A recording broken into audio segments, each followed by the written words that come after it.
Hey everyone, this is Natalie and welcome. I am here to show you how to use your new Cutie Crew Mindful Friends weekly productivity planner. Boy, is that a mouthful. Maybe I should have thought about that. So, congrats. You decided that you want to get organized and do it in a super cute way. So, make sure when you open your planner, you put your contact information in case it gets lost. This is the paper planner. The downside is you don't have a digital backup, but you can take a picture of things as you go. So, when you open your planner, the first section is the monthly pages. You can fill these in for the year and you just write in the month on the top, fill in the dates, and down below, feel free to write what your goal is for the month and any other kind of notes that you want to take down there. You have that space available to you. Then, when we move into the weekly view, this is the meat of the planner. I personally thrive on this format. Everybody is different, but I wanted to keep it really straightforward. So you have a two-page spread. I like this view because every day I wake up and in the morning I sit at my desk and I plan my week if it's a Monday morning, which takes me a little bit longer. And then every morning after that, I plan my day. So if you make time to plan your week and your days, then you will save an enormous amount of time later on. It's you plan your day for success. So the idea is that you use this planner and you have it open in front of you. You just don't like fill it in and then put it in your bag and never look at it again. You want to always have it open in front of you. Okay, so let me go over the different sections. You have the month, and that's where you write the name of the month and the week's goals, the reward if achieved for reaching that goal. Then you have all your professional tasks, your ongoing projects. So I like to see these as life segments, things that I have going on. So it would be like work, my business, right now searching for a home. I belong to a women's organization. Make sure that's top of mind. Um, Anything that's just major themes. It might be your kids, just things you always have to keep top of mind to make sure you're moving the needle on every week. Even if you don't have small tasks associated, it's just like reminding you, okay, I'm part of this, I'm doing this, this is a big part of my life. Every week, I need to make sure that I'm on top of things in regards to this area of my life that I need to show up for. Um, Personal tasks down below, and then I left to the right of the personal column a blank column that you can label yourself. I like to label that for Instagram posts to keep so I can plan my posts ahead of time by theme. And then to the right of that is the habit tracker. So in the habit tracker, this is my favorite part. You get to write here all anything you want to track. So my biggest habits, and you'll see on the next page where I filled it in, are things like meditation and exercise and sleep and reading and things like that. And then every week you check it off as you go. And that's just great to put in your face if you're really making progress on the things you said you really wanted to commit to or not. And then at the top, you start your day with the things that you're grateful for and today's priorities. So what does this look like filled out? All right, don't get intimidated. So you're gonna write in your month. And for example, this is for this upcoming week. This week's goal is for me to publish the planner. So at this moment in time recording this, I have not hit publish on Amazon. So what's my reward? Money and stress relief. Yay! Then I have my professional tasks, for example, promote the planner, order inventory, update my website, create a new blog post, and create a new podcast episode. And then for my ongoing projects, these are the things I have happening all the time, or right now, my big life segments. Beginning a new home, baby's on the way, La Comadres, a women's organization I'm a part of, my painting, my art, podcasts that I'm in the process of developing, blog, healing clients. So those are like the big themes in my life. And then personal tasks, nails, hair, pick up prescription, call doctor, send my baby shower invites. And then here's where I did the IG posts. Here I wanted, okay, this week I want to post something about my planner, something about my paintings, and then something inspirational. And as I go throughout the week, I'll get more inspired and I'll keep adding to that. But hopefully the goal is for me to post once a day or a few times a week. Then my favorite part, the habit tracker. And obviously I checked these off, but it hasn't happened yet.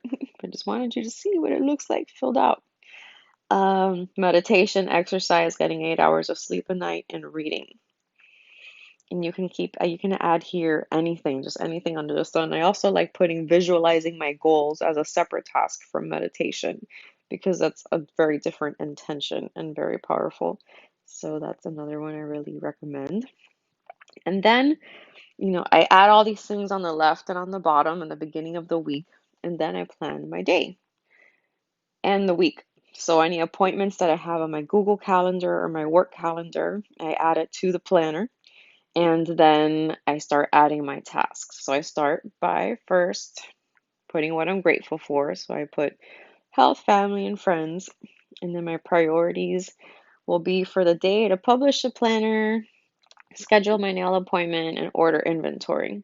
So the idea is that you're you're distributing your goals, right? Things that you want to do that are on the left into your daily, into your weekly task. So I want to do that, and then there's something for my personal, and then I need to order inventory. So all of these things are happening. And the idea is that your list on the left gets shorter because you're distributing those tasks throughout the week and planning ahead to make sure that list gets shorter.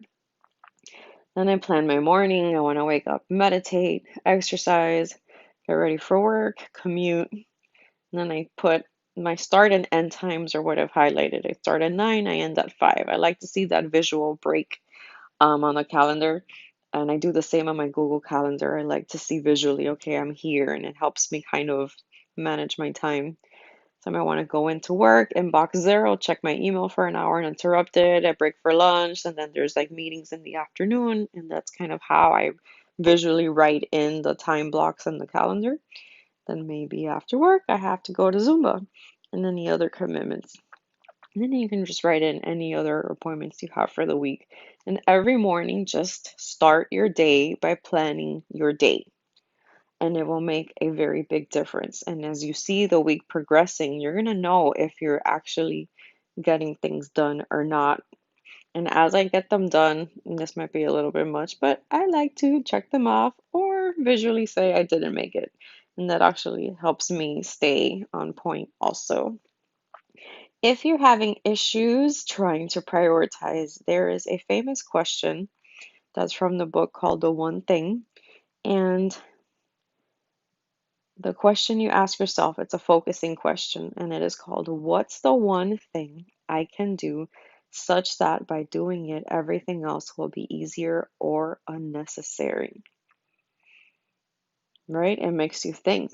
You're just like, wait, I have to really take a step back and assess everything that it's going on. And out of all those things, what is the one thing that if I do that, everything else will be easier or unnecessary? So the idea is that you don't waste time with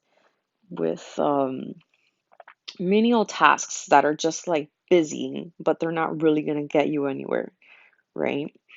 So if it was for me, something that might, for example, out of this whole week, publishing the planner would be like a big one that might make everything easier or unnecessary because that might bring a level of sales or success that might help me significantly in the long run. Or it might be creating a podcast episode because that helps build community. And that's also essential in creating a business. And I would say the podcast episode in the long run would be an even better investment than the planner, but it just depends on what you have going on. But I really suggest reading that book. It's called The One Thing by Gary. I don't remember his last name, Gary something. So this is the other side of the book. Same thing, rinse and repeat, put in your schedule, and then that's it. you are good to go. And that's, you have every week, you have a little motivational quote in the bottom corner with a Cutie Crew character. And you can keep track of your budget here. This is one thing I used to do also. I say, all right, I did all my budgeting for this pay period, and I know that I have $500 left of spending money. And then I'll keep track of what I'm spending. So I'll be like, oh, I spent $8 at Starbucks, and I might have put $40 in gas. And I just keep on itemizing and deducting everything. So I have a visual representation of what I'm spending. And that's just for me. That's how I like to do it, and it works. And then you see, hopefully, you're in the positive by the end of the 2 weeks. And that's it. All right. If you have any questions, please don't hesitate to reach out to me. You can reach me at hello@Natalie1Love.com if you want to send me an email, or you can send me a direct message at on Instagram. By all means, you can reach out to me there, and I'll be more than happy to connect with you. So please let me know how you're liking this planner, and feel free to tag me if you bought the planner, and that's about it. All right. I wish you much love and many blessings. Bye.